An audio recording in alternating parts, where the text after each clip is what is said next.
primer tema, el suspensión de oficio la vamos a encontrar bueno, vamos a hacer una primera división. Tenemos suspensión a petición de parte y suspensión de oficio. Los supuestos que están previstos en la ley de amparo como suspensión de oficio están regulados en el artículo 126. Y aquí empiezo a enlazar el tema y las dudas que tiene Maximiliano. Les pedí también de favor que investigaran el tema de principio de indivisibilidad. ¿Qué encontraron respecto del principio de indivisibilidad? Bueno, yo lo que vi en mi clase de derechos humanos en segundo fue que este principio lo que establece es que los derechos humanos forman parte de un todo, entonces tienen que ser garantizados en su totalidad. No puede existir jerarquía o no podemos dividir los derechos. Y justo aquí también me surgía la duda, porque si todos los derechos son iguales, entonces, y todas las personas tenemos los mismos derechos, todas las personas deberíamos ser iguales ante la ley. Y justo creo que también tiene que ver con lo que nos pidió respecto a comparar el artículo primero de la Constitución con la Ley General de Víctimas, porque si bien, porque el artículo primero constitucional no establece que todos somos iguales ante la ley, pero pues sí está este principio de indivisibilidad de derechos humanos. Sí, me gusta una definición que da en la página de internet del Poder Judicial del Estado de Oaxaca. Y es esta parte de aquí. Eh, Básicamente dice, el principio de indivisibilidad niega cualquier categorización o jerarquía de los derechos humanos. Por ejemplo, los estados no pueden proteger y garantizar determinados derechos en contravención de otros, sino que todos los derechos humanos merecen ser garantizados y protegidos en conjunto. Entonces, de entrada podemos cuestionar por qué hay suspensión de oficio y petición de parte. Porque si le hacemos caso a este principio de indivisibilidad, eso nos dice que todos los derechos humanos, objeto o materia del juicio de amparo, merecen igual protección. No hay unos más importantes que otros. Entonces, de entrada, ¿por qué se está privilegiando los derechos humanos que están transgredidos en términos del artículo 126? Ahí estamos estableciendo jerarquías, ahí estamos estableciendo prelaciones. Entonces, si llevamos a sus consecuencias lógicas el principio de indivisibilidad, a la conclusión que tendríamos que llegar es que en todos los casos tiene que haber suspensión de oficio. Y esto es donde les digo, desafortunadamente el legislador, los jueces e incluso los ministros no entienden las implicaciones de un derecho humano. Si estamos hablando de un derecho humano, estamos hablando de una cuestión de orden público. Si es una cuestión de orden público, no puede quedar supeditada a una petición de parte. Si estamos hablando de que incluso el hecho de no proteger, no otorgar una medida cautelar, puede generarle responsabilidad internacional al Estado mexicano, entonces ahí es donde ya hacen sentido lo que habíamos visto del artículo primero constitucional. Estas obligaciones que dice el tercer párrafo, todas las autoridades en el ámbito de sus competencias tienen la obligación de promover, respetar, proteger, garantizar los derechos humanos, se ejercen de oficio, no son una petición de parte.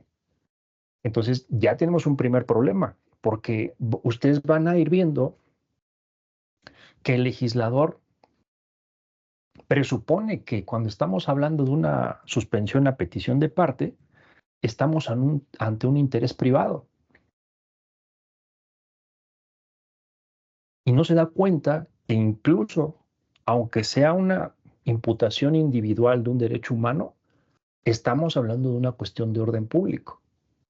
Y vean aquí, por ejemplo, en el artículo 128 que da los lineamientos que se tienen que analizar para el otorgamiento de la suspensión, vean esta parte de aquí. Es justo esta fracción, la fracción 3. dice que al ponderar los efectos de la suspensión frente al interés social y a las disposiciones de orden público, el órgano jurisdiccional advierta que su concesión no causa daño significativo a la colectividad ni priva a la sociedad beneficios que ordinariamente le corresponden.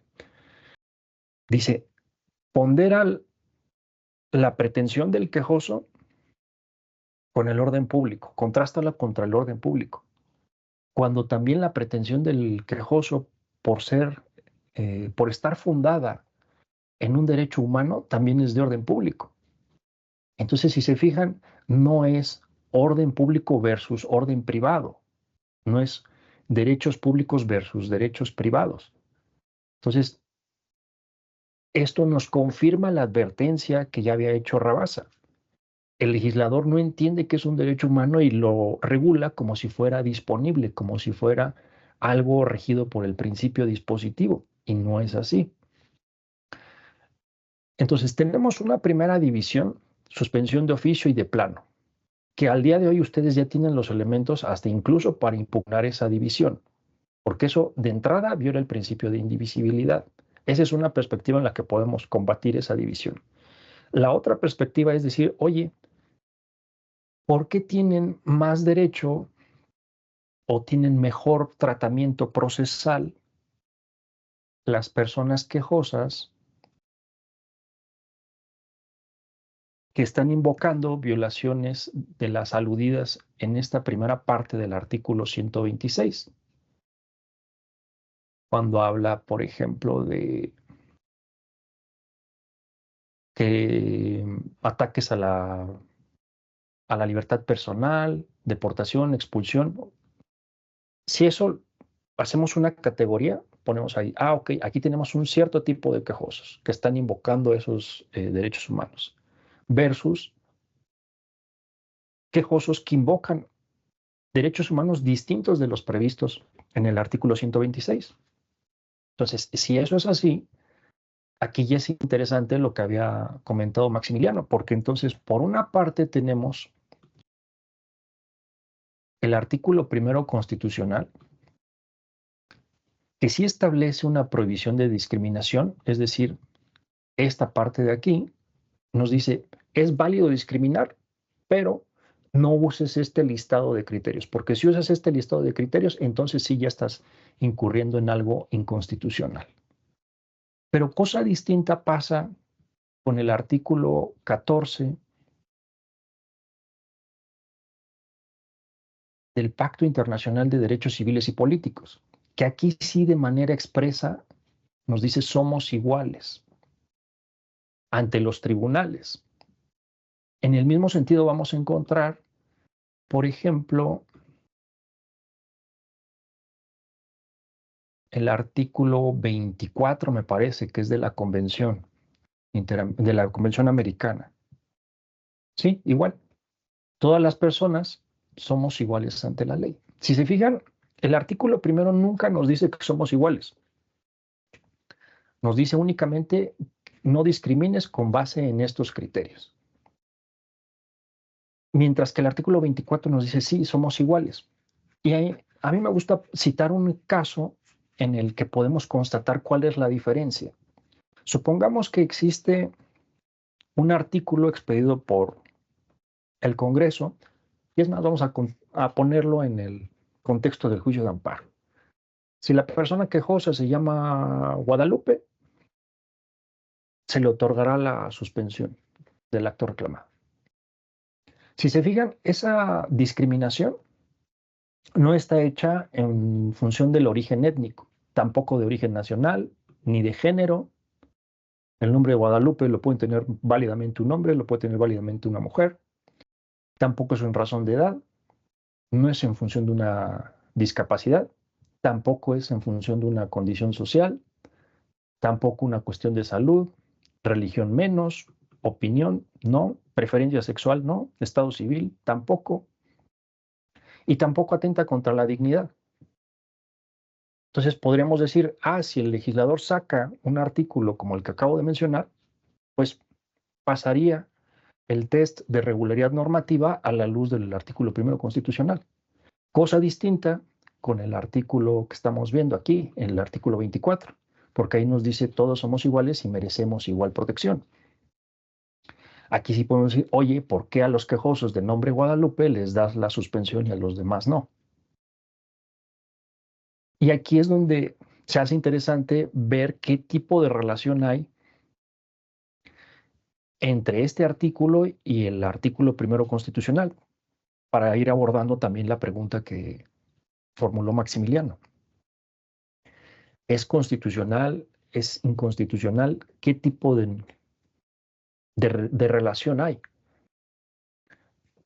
De entrada, yo diría que estos preceptos que regulan temas de igualdad están supeditados a otro acto jurídico, sea legislativo, sea una sentencia, sea un acto administrativo, y en ese acto que está referido, habrá que ver si ahí se da esa discriminación o no. En abstracto, resulta un tanto difícil decir que son incompatibles. A lo más podríamos decir que la diferencia radica en que el artículo 24 establece una prohibición absoluta en el sentido de que toda discriminación va a ser contraria al derecho de igualdad, mientras que la prohibición que establece la Constitución no es una prohibición absoluta, es una prohibición referida a ciertos criterios de diferenciación. Ahí es donde tal vez podríamos encontrar una diferencia a nivel normativo. Aunque también es interesante, y creo que esto lo soluciona el artículo primero constitucional con el principio pro persona. Apliquemos el que en el caso concreto sea más benéfico. Pero eso no resta que también tengamos pendiente el tema de si es constitucional o no el artículo 24 de la Convención. Ahí digo, yo soy de la idea de que si una norma inferior está ampliando los derechos humanos, es válido por la misma finalidad que tiene una constitución. La constitución tiene por finalidad proteger a la población, evitar los abusos de la autoridad. Y el hecho de que una norma inferior esté ampliando la protección me parece algo que va ajustado a la finalidad misma de la Constitución. En ese sentido, puedo decir el artículo 24 está en esa línea, está ampliando los alcances del derecho de igualdad y en ese sentido yo la considero una norma que es constitucional. Ahora, vamos con el tema de, habías dicho, unas suspensiones que lo vamos a ver, hay suspensiones de oficio que no obstante ser de oficio, abren incidente. Primero recordemos qué quiere decir que sea de oficio y qué quiere decir que sea de plano, para usar la nomenclatura del artículo 126. De oficio lo vamos a entender como algo que se otorga de manera obligatoria por el órgano jurisdiccional, es decir, sin que medie petición de parte. Eso significa que sea de oficio. Que sea de plano se refiere a que sea de inmediato.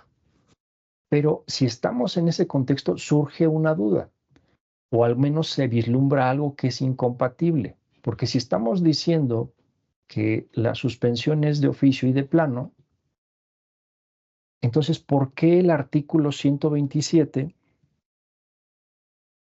habla de que en el caso de la extradición, que también está incluido en el artículo 126, ¿por qué se abre incidente? Porque si se supone que la suspensión se concede de oficio, entonces el incidente ya no tendría sentido. Ya está otorgada la medida precautoria. Y es que aquí tenemos que distinguir. Hay suspensiones, este es otro criterio, suspensiones provisionales y definitivas. La suspensión, ustedes ya saben, tenemos un procedimiento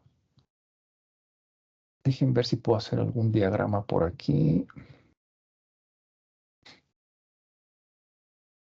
Bueno, no, no pude ahorita, pero la idea es esta. Tenemos un juicio ordinario que viene siendo de juicio ordinario en el sentido de principal, a eso es lo que me refiero. Tenemos que va a empezar con la presentación de la demanda de amparo y va a culminar hasta el dictado de la sentencia definitiva.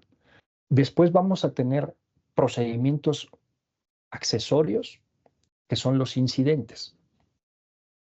Ustedes saben, el incidente de suspensión viene siendo un incidente para otorgar una medida precautoria.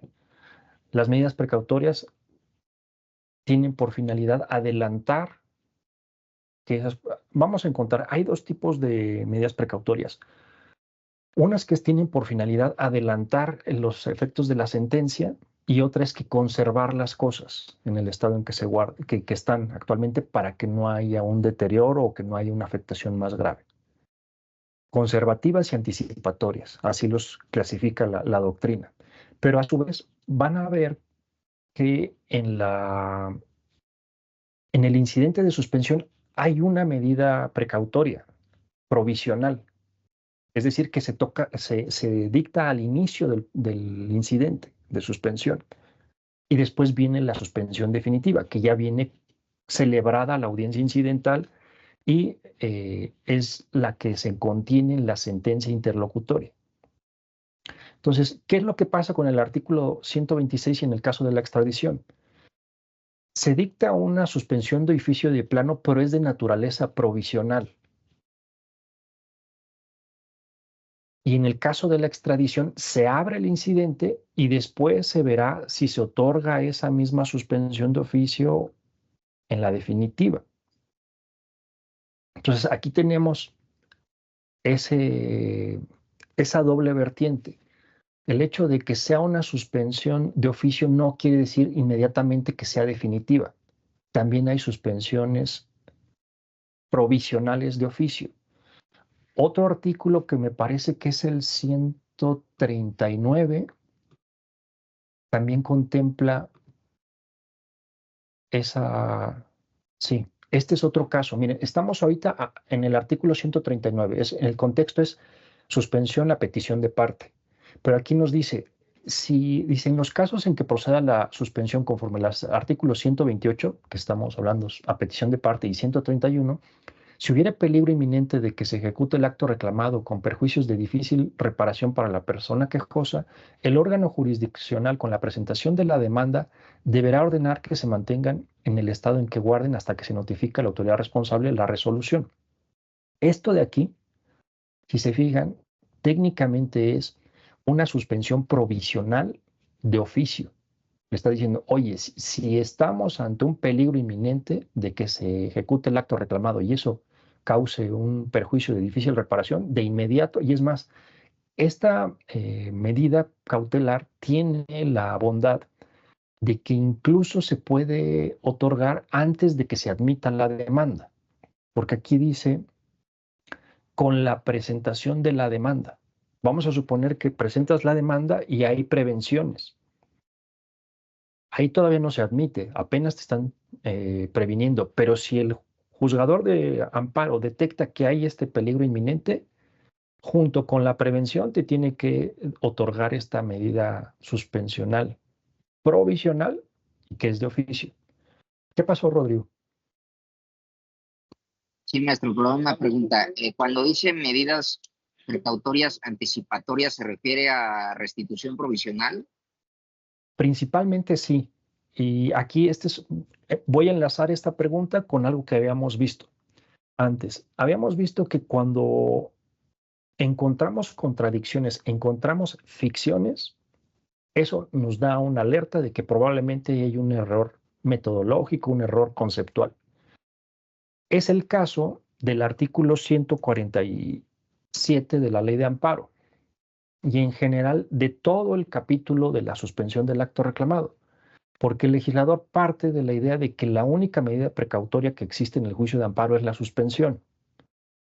Y después, como no pueden entender todos los efectos que se hacen necesarios para las medidas precautorias, se empiezan a inventar de que, vamos a crear suspensiones con efectos restitutorios.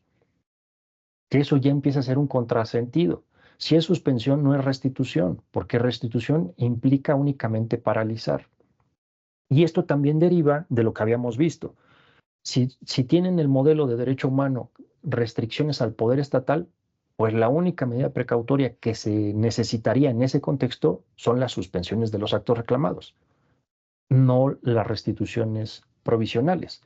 Y vean aquí, el artículo 147 dice, atendiendo a la naturaleza del acto reclamado, ordenará que las cosas se mantengan en el estado que guarden y, de ser jurídica y materialmente posible, restablecerá provisionalmente a la persona quejosa en el goce del derecho violado mientras se dicta ejecutoria en el juicio de amparo. Esto técnicamente no es una suspensión, es una restitución provisional y es una medida cautelar de carácter anticipatorio dentro de esa clasificación. En la libre van a encontrar un libro de las providencias cautelares de Piero Calamandrei. Es este de aquí.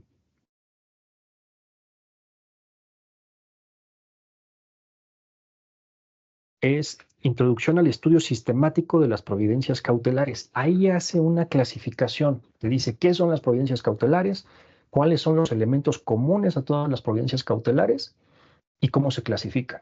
Y ahí van a entender ustedes, ok, estamos hablando aquí de una medida cautelar anticipatoria, no conservatoria.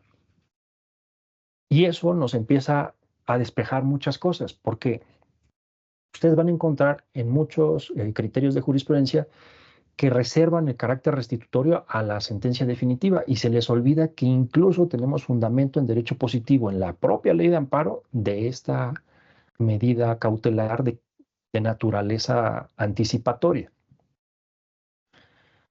Ahora, vamos también, digo, suspensión, ya espero que más o menos hayan quedado despejadas las dudas. ¿Podemos seguir con el siguiente tema, Fernanda? Sí, gracias. Ok, ahora vamos con el artículo 109, que también lo enlazo al tema de igualdad y de indivisibilidad. Y también lo que hemos visto. ¿Por qué? Voy a poner, por ejemplo, del otro lado al artículo 108 de la Ley de Amparo. De entrada, vemos que el artículo 109, que es para los supuestos del artículo 15, tiene menos requisitos. Nuevamente, ¿por qué esa violación al principio de indivisibilidad de los derechos humanos? ¿Por qué a unos les exiges menos cosas para acceder a un juicio rápido y sencillo y a otros les exigen más cosas? Lo mismo podemos decir del derecho a la igualdad. ¿Por qué se le da un trato desigual a estos quejosos respecto de estos otros? Y también lo que mencionas, Fernanda, si nosotros vamos al artículo 74, vemos que entonces no habría materia de estudio, porque en el artículo 109 nos dice no es necesario que se mencionen conceptos de violación. Y en el 74, fíjense, esto es lo que ya advertía Antonio Pedraza. Con el principio de estricto derecho se cambia la litis porque ya no se analiza el acto reclamado, se analizan los conceptos de violación. Entonces, este es un claro ejemplo de cómo el principio de estricto derecho, que ya vimos que no tiene fundamento constitucional, rompe la dinámica natural de un procedimiento jurisdiccional. Lo normal tendría que ser, ok, puedes enunciar tus conceptos de violación, pero yo, juzgador de oficio, tengo que analizar el acto reclamado. Entonces, de que hay una contradicción, sí, sí la hay, porque si nos atendemos a lo que dice el artículo 109, entonces podríamos llegar al absurdo de que, pues quedó sin materia porque no hay conceptos de violación. Pero eso también nos llevaría al absurdo de que llegue un juez, llegue un asunto a un juzgado de distrito con algo claramente que es inconstitucional y que no otorgue el amparo por un tecnicismo. Entonces, de que hay una contradicción, sí, sí hay contradicción entre esos dos artículos. Ahora, creo que hasta aquí abordamos ya el tema de las dudas que habían. Maximiliano, ¿coincides conmigo? Ok. Les pedí que vieran el tema de indivisibilidad y eso nos va a servir también. Y quiero, antes de empezar con ese tema, desahogar un punto que habíamos visto la clase pasada en respecto a la Ley General de Víctimas y que recuerdo que Rodrigo nos había comentado qué posibilidad había de inaplicar preceptos de la Ley de Amparo. Ya hemos visto, la Ley General de Víctimas en su artículo 110, fracción tercera, expresamente faculta al juzgador de amparo para que reconozca la calidad de víctima en términos del artículo cuarto de la propia Ley General de Víctimas. Principalmente víctimas directas.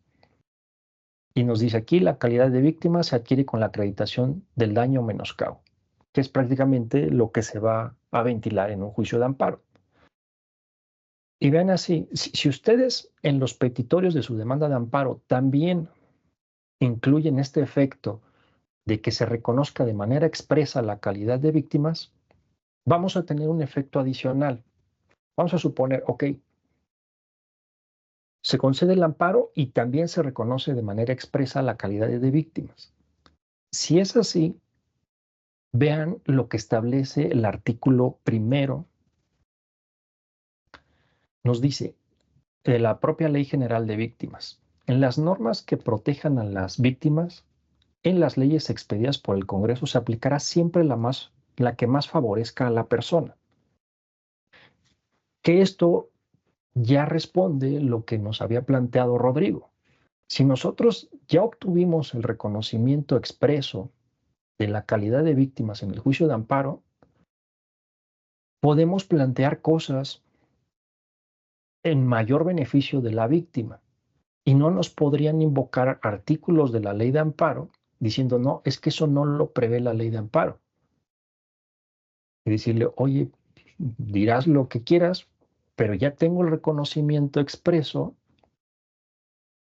ya puedo hacer valer los derechos del artículo 26, que ya vimos, que van más allá de la restitución. Además, también ya vimos que tenemos el principio de complementariedad.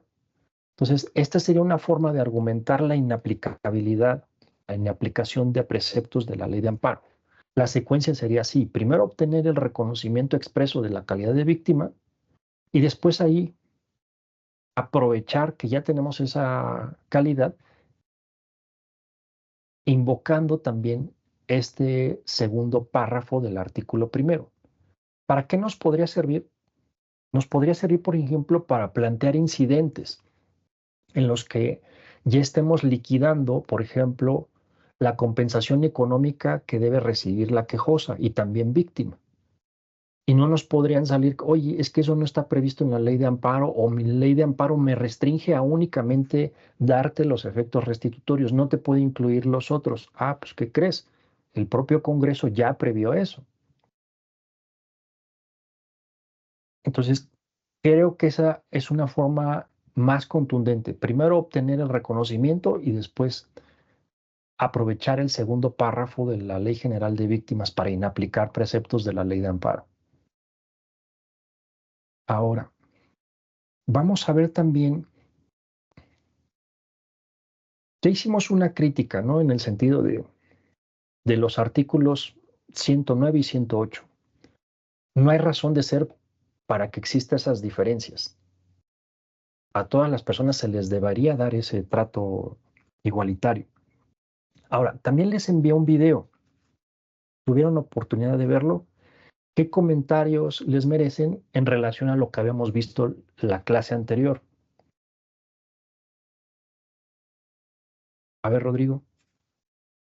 Pues que nada más en sí confirma lo que vimos en la clase anterior, ¿no? Que la Corte, o bueno, en sí el Poder Judicial de la Federación había adoptado un criterio para definir o bueno, yo lo vi así, o sea, digamos, condicionar la protección a derechos a que fuera un acto de autoridad con las características de unilateralidad, obligatoriedad, coercitividad.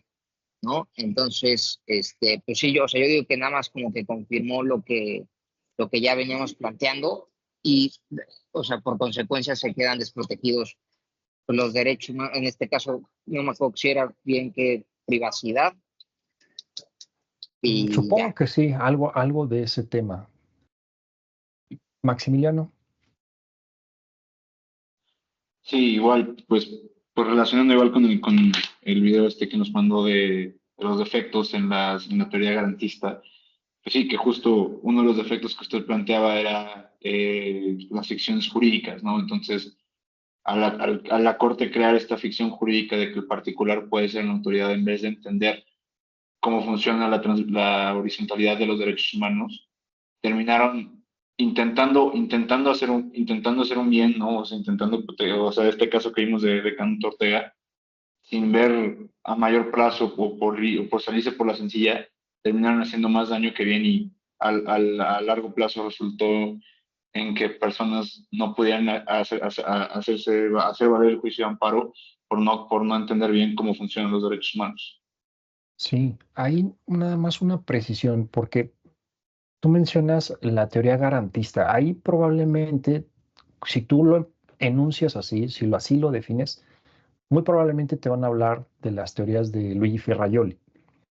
Y si bien es cierto, también hay defectos en esas teorías, ahí yo lo único que te comentaría que hicieras la precisión de que es una autoría mía, porque digo, si tú dices, pues tiene defectos la teoría garantista, pues te van a decir, no, pues Ferrajoli es otra cosa.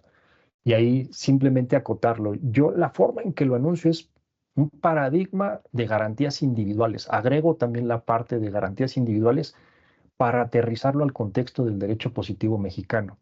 Entonces, nada más esa precisión y también la explicación que di en el video es esa. ¿Por qué esa denominación? Porque garantías alude a algo que otro sector de la doctrina lo enuncia o lo identifica como derechos humanos o derechos fundamentales, pero no es una denominación exacta.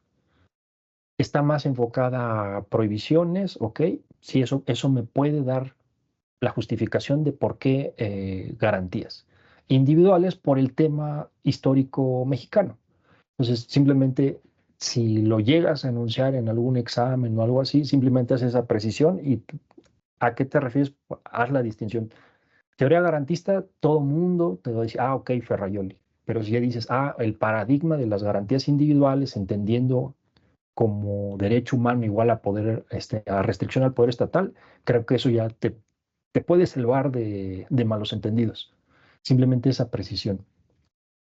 Ahora, vamos a ver también que incluso en el tema y coincido con ustedes, el video nos muestra que tanto los legisladores como los ministros de la Suprema Corte de Justicia siguen con ese modelo de derecho humano igual a restricción al poder estatal en específico. Y tan es así que por eso buscan que las redes sociales, por ejemplo, en ese caso Facebook, que hubiera tenido un mandato, una obligación de actuar en determinado sentido con sustento en una norma general, que es ahí donde quieren inyectarle el tema de que sea algo autoritario, que sea algo unilateral, obligatorio, pero no es así, porque ya hemos visto, los derechos humanos no solamente deben ser respetados en esas relaciones de suprasubordinación, sino que también tienen que ser respetados en los planos de coordinación o de igualdad. Entonces, vean cómo incluso ahorita ustedes están teniendo criterio para evaluar no solamente lo que se legisla, sino también lo que se está resolviendo en tribunales, que creo que eso es bastante benéfico. Porque cuando empezamos las tutorías, algunos de ustedes se habían enfocado más en la parte constitucional del amparo y otros de ustedes se habían centrado más en la parte legal. Pero fíjense, lo que hemos estado haciendo y la lógica de estas tutorías es que estamos detectando las inconstitucionalidades de la ley de amparo y también las inconvencionalidades. Y con eso estamos cumpliendo varios objetivos. Un primer objetivo es que aquellas personas que solamente habían estudiado la Constitución vean qué desarrollo tuvo esos principios en la ley. Y también aquellas personas que únicamente se habían circunscrito a estudiar la ley vean que hay contradicciones con tratados internacionales y con la propia Constitución. que además tiene un beneficio adicional, porque si se fijan, nos estamos entrenando también para plantear conceptos de violación. Si bien es cierto, el amparo es un procedimiento, en ese procedimiento el fondo vienen siendo antinomias, vienen siendo contradicciones, incompatibilidades entre los actos de la autoridad y los derechos humanos, garantías. Entonces, creo que ahorita ustedes tienen la ventaja de que están formando un criterio y ese criterio les está sirviendo para criticar la ley, incluso para criticar la Constitución, cuando vimos, por ejemplo, la inconvencionalidad del principio de instancia de parte agraviada, para criticar tesis de jurisprudencias, también eso vimos muy al inicio, cómo el principio por persona hace que la Suprema Corte de Justicia al día de hoy no sea la autoridad máxima en derechos humanos, sino que cualquier criterio que se resulte más benéfico, independientemente de la jerarquía del tribunal, es el que por mandato constitucional debe aplicarse, y eso también les está dando criterio para evaluar tanto al poder reformador de la Constitución como al Congreso de la Unión cuando emite criterios, cuando emite reformas y adiciones a la ley de amparo. Ahora, también hay algo que es importante en ese contexto, y es diferenciar prohibición de retroactividad y prohibición de regresividad. ¿Alguno de ustedes sabe cuál es la diferencia?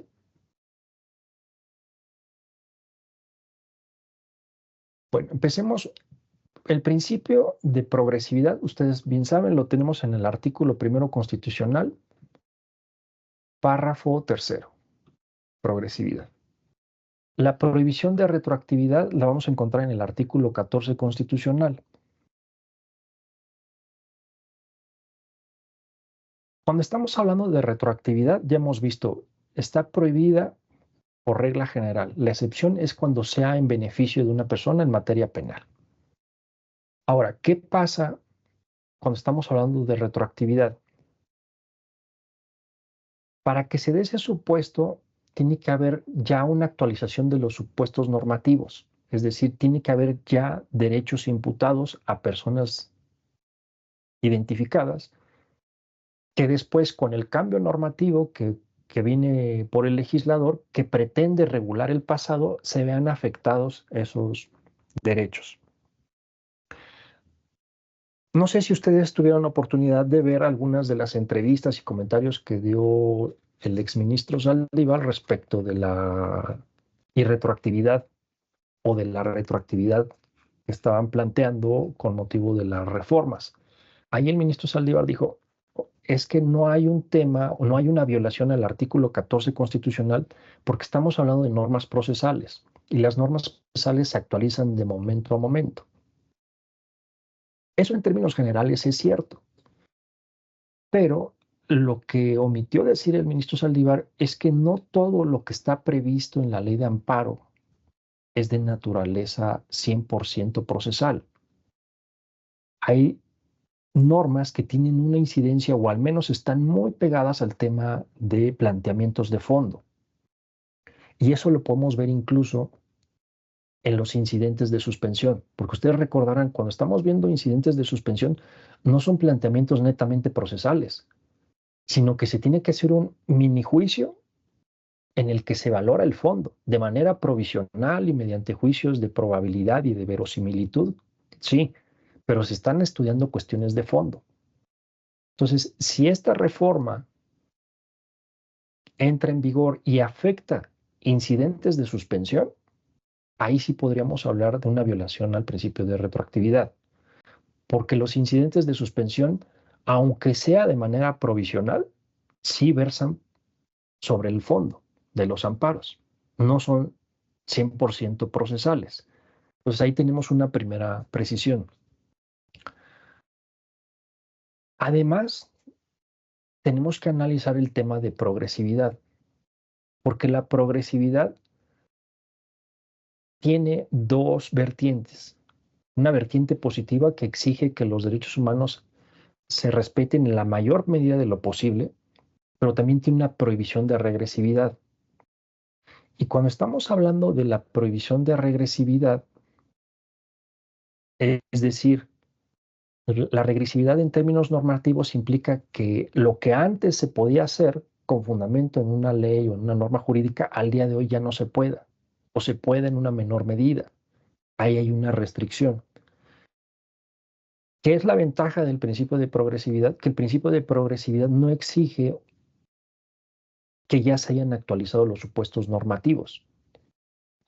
Entonces, de entrada ahí ya tenemos un beneficio respecto de la prohibición de retroactividad, porque la prohibición de retroactividad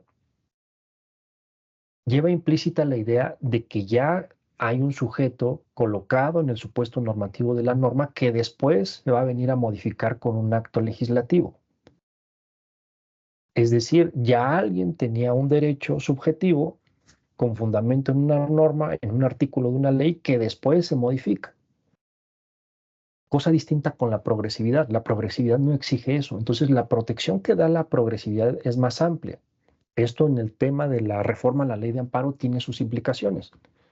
Porque si nosotros alegamos una violación al principio de retroactividad, de prohibición de retroactividad del artículo 14 constitucional con motivo de las reformas más recientes a la ley de amparo, tendríamos que acreditar que, por ejemplo, ya nos habían otorgado una suspensión, pero que con la nueva ley al día de hoy esa suspensión ya es improcedente. Entonces tendríamos que acreditar que estábamos en el supuesto normativo y que después el acto de reforma nos vino a modificar esa situación jurídica particular. Cosa distinta con el principio de progresividad. Con el principio de progresividad no tendríamos que acreditar, bastaría con que hagamos un test de que, oye, antes podía hacer la conducta A, B, C y D con la ley anterior y ahorita ya no las puedo hacer, sin necesidad de que podamos o que tengamos que acreditar que ya habíamos actualizado los supuestos normativos. Si se fijan, esta cuestión de la progresividad del artículo primero está muy en línea con lo que habíamos visto del artículo 25 de la Convención Americana, de la obligación de desarrollar las posibilidades del recurso judicial. Entonces, vamos a ir analizando más adelante la reforma a la ley de amparo. También voy a aprovechar, yo creo que la próxima semana, bueno, sí, les voy a mandar unos amparos que promoví en contra de la iniciativa y también en contra de la reforma misma, para que vayamos aterrizando los conceptos. Les voy a mandar desde el escrito también de demanda para que también vayan teniendo familiaridad ya con los escritos. Si acaso borraré ahí algún tema de datos personales, pero van a ser los mínimos. Los textos van a estar muy completos y quiero que los analicemos a la luz de lo que hemos visto en clase. ¿Qué pasó, Rodrigo? Maestro, perdón, una pregunta. Con este último de progresividad, la progresividad no tiene entonces un aspecto preventivo, ¿no? Sino, o sea, nada más una vez que te quitan eso que ya podías hacer, lo puedes invocar, no antes. No, creo que no lo expliqué bien. Es muchísimo más amplia la protección que da la progresividad, porque basta con que exista el cambio normativo sin que tú ya hayas sido titular de esos derechos para que ya se viole la progresividad. Cosa distinta con la retroactividad. La retroactividad, la prohibición de retroactividad te dice, no, a ver, primero acredítame que tú tenías tal y cual derecho y que después la reforma te lo quitó o te lo redujo. Pero la progresividad en sí, no. Y eso, fíjate, qué bueno que les voy a presentar esos amparos, porque esos amparos son el claro ejemplo de que yo estoy alegando violaciones a la progresividad, incluso sin que se hayan actualizado los supuestos normativos de la reforma. Y vamos a ir viendo qué resolvieron los jueces de distrito, qué resolvió el colegiado, y vamos a ver que no tienen ni la más remota idea del amparo contra violaciones de garantías. Más o menos tienen una idea contra violaciones de derechos humanos, pero cuando les haces un planteamiento de, oye, se violó esta garantía, de inmediato lo califican, no tienes interés. Que eso es lo que ya habíamos visto también. Hay una laguna normativa en el artículo 107. No está regulándose la legitimación del juicio de amparo contemplando a las garantías, únicamente a los derechos. ¿Y qué otra cosa? A ver, pues creo que en cuanto a las dudas que había de la suspensión, ya lo cubrimos. Lo del artículo 109 y la contradicción que hay con el 74, también lo vimos. El tema del artículo 15, de si hay una inconvencionalidad o no, y también qué relación hay entre el artículo primero constitucional y el tratado que prevé el derecho de igualdad. Y también la suplencia de la queja. Aquí es donde podemos abundar un poquito más. Hay opiniones y sentencias que cito en la propia ley comentada, en las cuales la Corte Interamericana de Derechos Humanos dice en forma expresa: el debido proceso que aplica en materia penal aplica a todas las materias. Y también hay sentencias de la Corte Interamericana que están citadas en la ley de amparo comentada, donde dice el procedimiento previsto en el artículo 25 se debe llevar con el debido proceso del artículo 8. Entonces, de ahí de entrada tenemos las opiniones consultivas, y creo que aquí las tengo a la mano, déjenme ver. Sí. En primer lugar tenemos esta opinión consultiva que es la OC 11/90, que dice: en materias que conciernen con la determinación de los derechos y obligaciones de orden civil, laboral, fiscal o de cualquier otro carácter, el artículo 8 no especifica garantías mínimas como lo hace en el numeral 2 al referirse a materias penales. Sin embargo, el concepto de debidas garantías se aplica también a esos órdenes y por ende, en ese tipo de materias el individuo tiene derecho también al debido proceso que se aplica en materia penal. Aquí ya tenemos un pronunciamiento expreso que nos dice: lo que aplica en debido proceso penal aplica a todas las materias. Hay otra opinión consultiva, que es la opinión consultiva OC 18/03, que dice que el derecho al debido proceso legal debe ser reconocido en el marco de las garantías mínimas que se deben brindar a todo migrante independientemente de su estatus migratorio. Y aquí viene la parte importante. El amplio alcance de la intangibilidad del debido proceso comprende todas las materias y todas las personas sin discriminación alguna. Entonces, esto tiene consecuencias, porque si el artículo 8 de la Convención establece un listado amplio de derechos humanos en materia penal, por virtud de esas sentencias, lo podemos hacer extensible o aplicable a cualquier materia, incluido el juicio de amparo. Además, en la propia ley comentada cito algunas sentencias, ya no opiniones consultivas, sino que sentencias en las que de manera expresa la Corte Interamericana dice: el artículo 25, que ya vimos, hay una opinión consultiva que expresamente reconoce que regula el juicio de amparo, que también le va a aplicar el debido proceso del artículo 8. Entonces, fundamentos, creo que en este caso incluso tenemos de manera expresa por parte de la Corte Interamericana. Además, podemos decir también con fundamento en el principio de indivisibilidad, porque va a tener un trato privilegiado los derechos humanos que se ventilan en un procedimiento de naturaleza penal, si también los otros derechos humanos merecen igual trato, tienen igual jerarquía. Podemos argumentar también con fundamento en el principio de indivisibilidad para aplicar esa suplencia de la queja que aplica en materia penal a todas las otras materias. Y lo mismo podemos decir respecto del derecho de igualdad, que tenemos la ventaja de que incluso en el Pacto Internacional de Derechos Civiles y Políticos, artículo 14, existe una mención expresa de que todas las personas somos iguales ante los tribunales y cortes de justicia. Si eso es así, entonces, ¿por qué hay suplencia de la queja respecto de los quejosos y partes que están en un amparo penal, siendo que nosotros tal vez estemos en uno de carácter administrativo, de carácter civil, de carácter laboral? Merecemos ser tratados de manera igualitaria. Esto redunda también en la diferencia que vimos, ¿no? El artículo 1 constitucional en ninguna parte dice que seamos iguales, simplemente establece un criterio un listado de criterios prohibidos para discriminar, pero la redacción de los tratados internacionales es distinta, es más amplia, es más protectora. Entonces, creo que ahí pues también ya tenemos fundamentos para decir esto que aplica en materia penal debe aplicar al resto de las materias en el contexto del juicio de amparo. Entonces, si es así, pues creo que abordamos todas las dudas que había,